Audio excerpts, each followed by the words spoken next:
And here we go again. Imran just get certified PMP. Do watch this interview if you want to clear PMP. This is not a regular interview.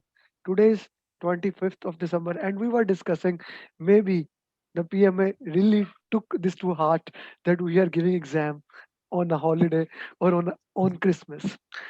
So before going into detail, let's get directly to Imran. How was paper today?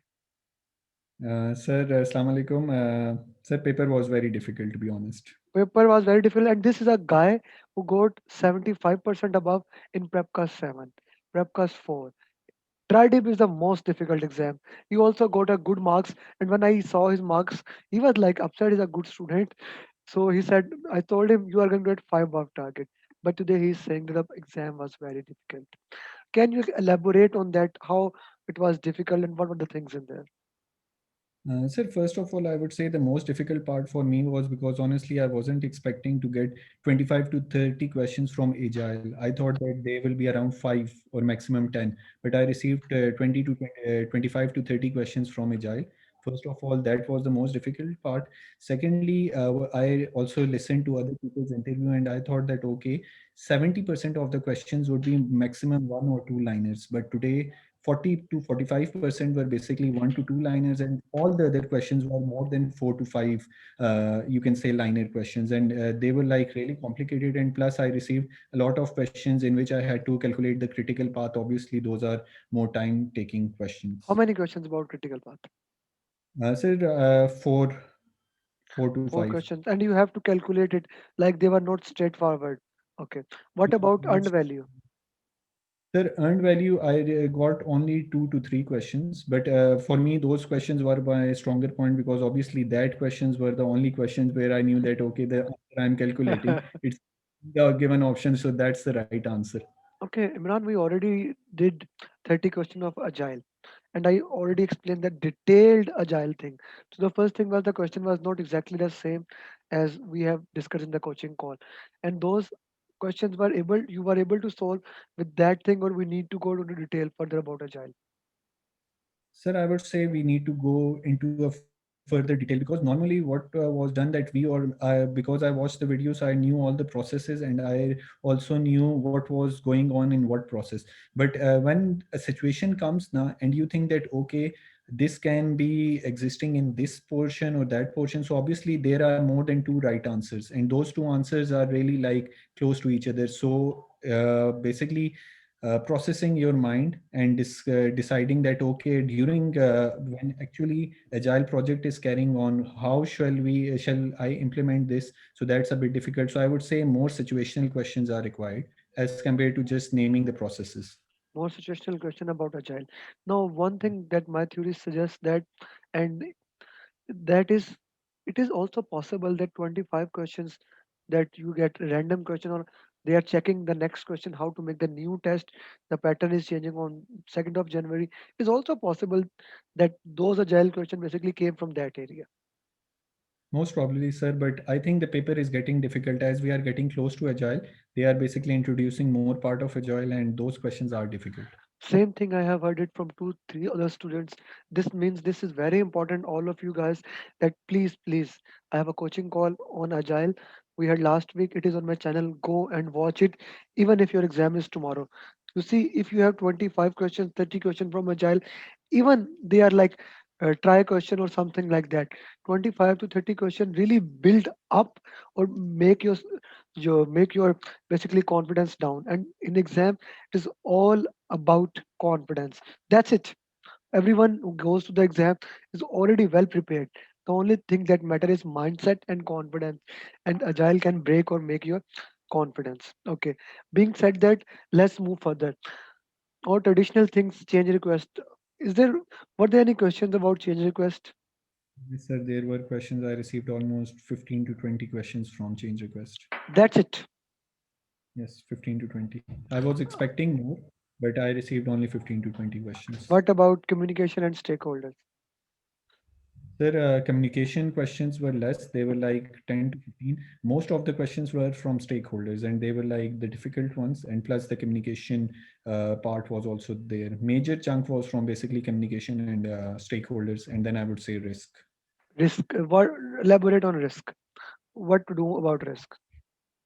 Sir, basically, everyone should be clear if they want to clear their PMP. Now, so everyone should be clear that, okay, when are we supposed to use qualitative analysis, quantitative analysis, when, when do we need to do what? So basically, risk questions are a lot in the paper.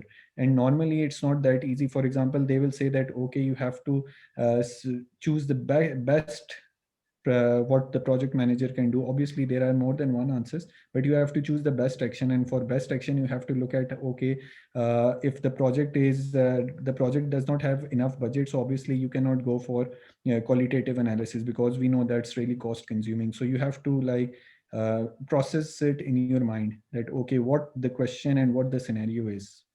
Okay, okay, makes That's the way sense. it was Like you for need me. to understand all their thing in details.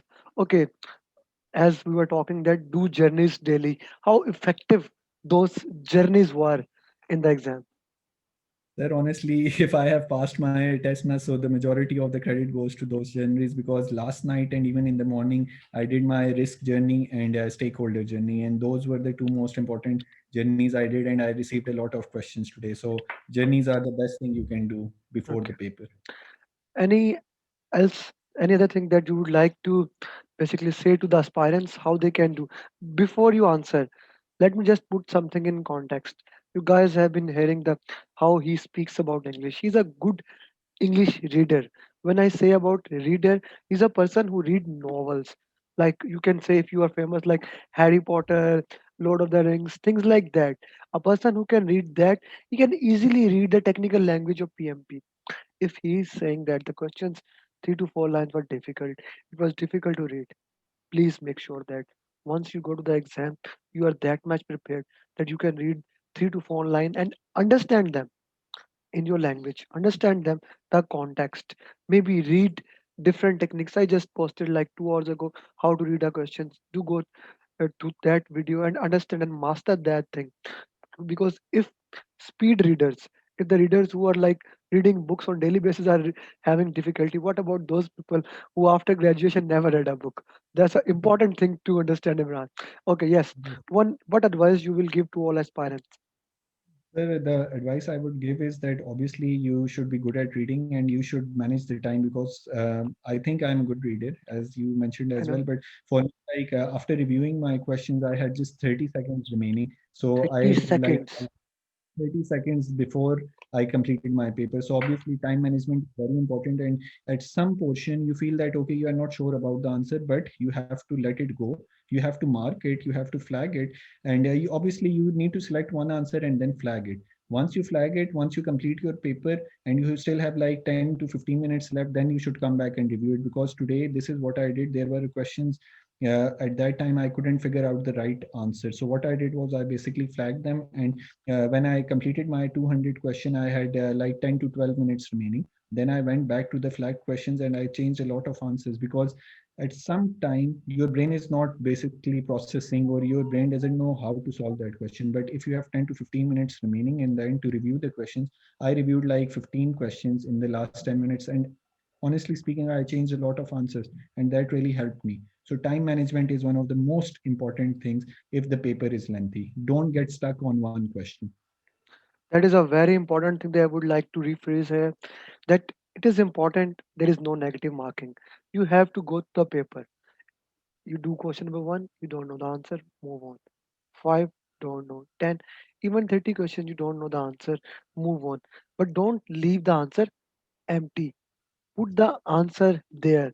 Like mark it, question one, two, three, and like mark it and put A, B, C option, whichever you put. Like logical guessing is always there. Always go with the logical guessing and read the last line, try to solve it. Never leave a question in the paper. And once you go there and come back, do according to that. Okay, Imran, let's talk about part one and part two.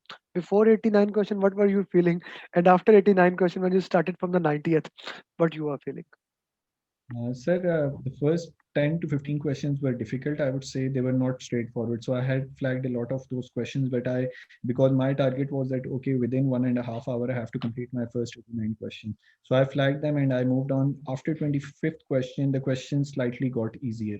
I started to like answer them with more confidence. And after 1 hour and 30 minutes, like I was done with the review and I did my 89 questions. And once I came out, I was pretty satisfied that, okay, the paper difficulty level is not that much.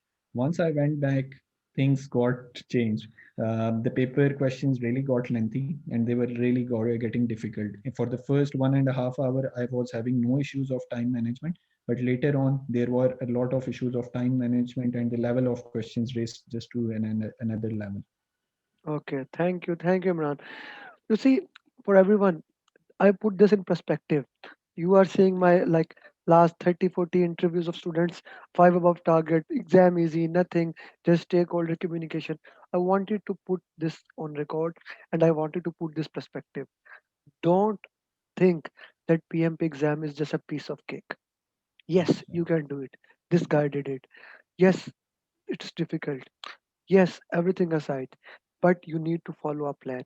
You need to follow a path to clear PMP like Imran did. If you follow the path, if you follow the strength, if you understand it, if you took your nerves into your hand and play till the last ball, then surely you can become PMP. Just Imran did. So Imran, thank you very much for your time. It has been a great journey with you, going up and down with you being so much busy in your job, but suddenly in the last few days you give a lot of time, and this proved very fruitful to you. And I hope the reason for you the reason, whatever the reason it can be. Now, the PMP journey is a special journey. Everyone has a specific reason. So, whatever your reason is that you wrote on our training day when I told you, how did you feel? I hope that reason can become fulfilled. Thank you very much, Imran, and best of luck for future. Thank you so much. And I would like to take this opportunity to specially thank you because without you, it wouldn't have been possible. So all the credit goes to you. And thank you so much. And thank you for helping me in this very difficult journey, one of the most difficult in my life. Thank you. Thank you very Thank much. you.